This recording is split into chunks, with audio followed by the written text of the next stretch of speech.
This is circular motion example number 2, and it says Curtis's favorite disco record has a scratch 12 centimeters from the center that makes the record skip 40 times each minute. They want to know what is the linear speed of that as it turns. So this is a record player. I think some of you might not have ever seen one before, but you'll notice that the disc rotates around. There's a little needle here, and that needle picks up the signal, it takes it in and converts that into sound so you can hear it. So this is a good example of a record player and kind of what it looks like. So I'm going to stop that. I've got a record here so you can see some of the things they're talking about in this problem. The radius of the record is 12 centimeters to where the scratch is. So there's a little scratch here, and when you got a scratch in it, then it would skip because there are little grooves there that the needle rides in. So from here over to that mark is 12 centimeters.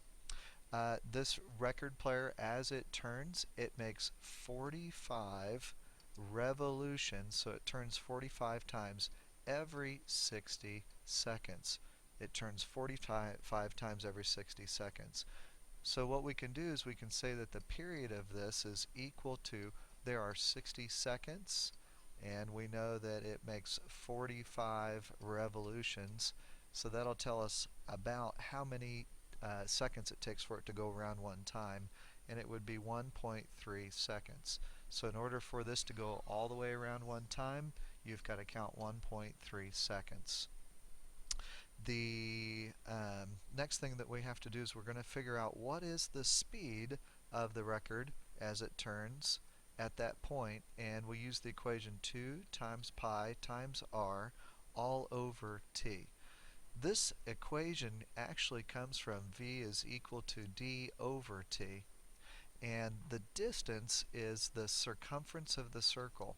So we've got to have the circumference of the circle, so that's I guess, divided by the time that it takes for that to go around.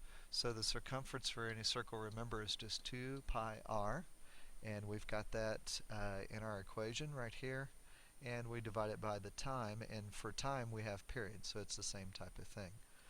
Now we can plug all our variables in, so 2 times pi times the radius, and we have to be really careful because we can use centimeters here, so let's do that. We're going to use 12 centimeters, and then we're going to divide this whole thing by the 1.3 seconds. So when we're done, we end up with 58 centimeters per second, but typically in physics we do things in meters, so we're going to divide this by 100, and we get 0.58 meters per second. And that is the record player, or example number 2 for circular motion.